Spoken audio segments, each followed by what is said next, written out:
हमारे हर एक वीडियो पर हम हमेशा बात करते हैं जनाब मोहम्मद रफ़ी साहब की संगीत की विरासत की। तारीख की, इतिहास की, संगीत की विरासत की जब बात चलती है तो हम अक्सर जनाब मोहम्मद रफ़ी साहब को याद करते रहते हैं। दोस्तों, आज के एपिसोड पर एक स्पेसिफिक नई बात आपके लिए लाए हैं हम। जनाब मोहम्मद रफ़ी साहब की संगीत की विरासत जब जुड़ी थी भारत की एक अनोखी विरासत के साथ। जी हाँ, बात है साल 1199 की विरासत की। बिल्कुल सही सुना आपने, साल था 1199 का।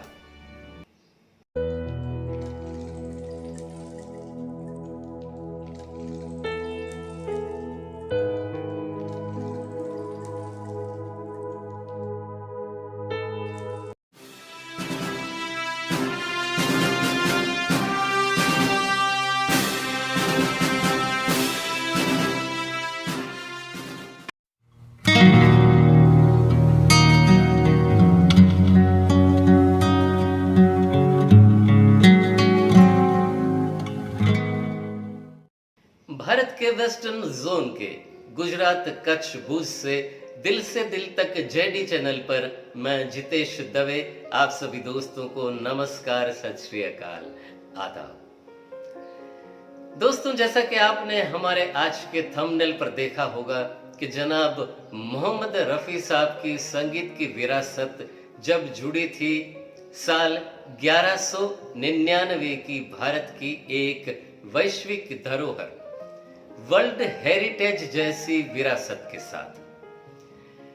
दोस्तों, जनाब मोहम्मद रफ़ी साहब की आज की हम आपके लिए बात करें विरासत की, उससे पहले उस विरासत के बारे में आपको थोड़ा ज्यादा डिटेल से बताने की कोशिश करेंगे।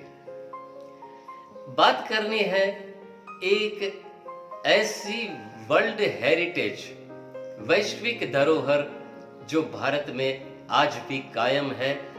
दिल्ली के पास महरौली पर एक ऐसी वैश्विक धरोहर आज भी आसमान के सामने अपना सीना ताने खड़ी हुई है। वो वैश्विक धरोहर है हमारा कुतुब मीनार। दोस्तों, कुतुब मीनार जिसकी रचना की शुरुआत की गई साल 1199 में। दोस्तों, जनाब मोहम्मद रफ़ी साहब के संगीत को जब कुतुब मीनार के साथ जोड़ने की बात है, उससे पहले हम चाहते हैं कि कुतुब मीनार की लंबाई, चौड़ाई और ऊंचाई को अगर आप डिटेल से समझ लेंगे तो अगली जो कथा है वो आप ठीक से इस कथा के साथ जोड़ पाएंगे। कुतुब मीनार की नींव है जिसकी चौड़ाई है कुल मिलाकर 147 फीट। कुतुब मीनार की पूरी ऊंचाई है 238 फीट। कुतुब मीनार की चोटी जिसकी चौड़ाई है महज 9 फीट। कुल मिलाकर कुतुब मीनार में 379 स्टेप्स लगे हुए हैं। दोस्तों, ये तो थी कुतुब मीनार की कुछ विशेषताएं जिसको यूनेस्को ने वर्ल्ड हेरिटेज वैश्विक धरोहर के रूप में भारत में उसका संरक्षण करने हेतु उसको डिक्लेयर किया है वर्ल्ड हेरिटेज। जब कुतुब मीनार की अहमियत पूरे भारत में इतनी दिलचस्पी से हो तो सीधी सी बात है कि बहुत सारे फिल्म प्रोड्यूसर और फिल्म डायरेक्टर को भी यही चाह होती हो कि उनकी फिल्मों का बहुत सारा शूटिंग ऐसी वैश्विक धरोहर पर होना चाहिए। साल 1963 में विजय आनंद साहब की एक फिल्म आई थी। फिल्म का नाम था तेरे घर के सामने। देव आनंद और नूतन जी द्वारा अभिनीत फिल्म तेरे घर के सामने, जिसके सभी गाने बेहद ही पॉपुलर रहे थे अपने दौर में और आज भी। संगीत था सचिन देव बर्मन साहब का, गीतकार थे हसरत जयपुरी। विजय आनंद साहब चाहते थे कि इस फिल्म का एक गीत जिसका शूटिंग कुतुब मीनार के मीनार से शुरू होकर के नीचे तक होना चाहिए। गीत था दिल का भंवर करे पुकार, प्यार का राग सुनो रे।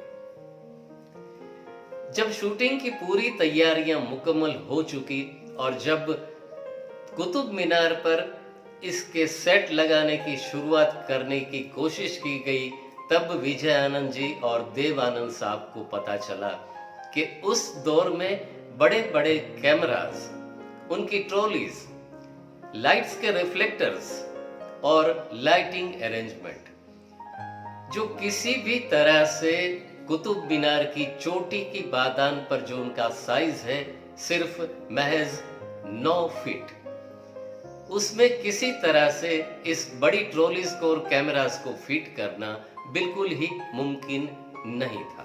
तो रास्ता कुछ बीच वाला निकाला गया और कुछ शूटिंग दिल का भंवर करे पुकार का कुतुब मीनार के पास फिल्माया गया।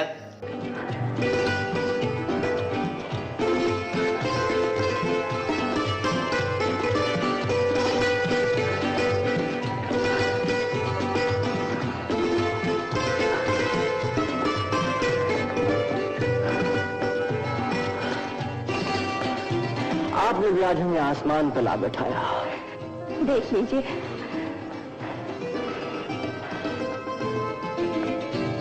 कहीं गिरा ना दीजिएगा। तो फिर संभल के रहिएगा। लेकिन बाकी का पूरा फिल्म का हिस्सा जिसे बनाया गया सेट पर एक दूसरा कुतुब मीनार का रेप्लिका। जी हाँ, एक छोटी सी कुतुब मीनार की प्रतिकृति बनाई गई स्टूडियो पर और ये गीत पूरा पिक्चराइज हुआ स्टूडियो के अंदर रफी साहब के लिए बनाए गए दूसरे कुतुब मीनार के अंदर। दिल का भंवर करे पुकार, प्यार का राग सुनो, प्यार का राग सुनो रे। प्रोड्यूसर डायरेक्टर विजय आनंद जी और उनकी पूरी टीम ने कुतुब मीनार की रेप्लिका, उनकी छोटी सी प्रतिकृति को इतने डिटेल अंदाज में बनाया था कि देखने वाले को स्क्रीन पर सही मानों में ऐसा ही लगा था जैसे ओरिजिनल कुतुब मीनार की नक्काशी को ही स्क्रीन पर देखा जा रहा है।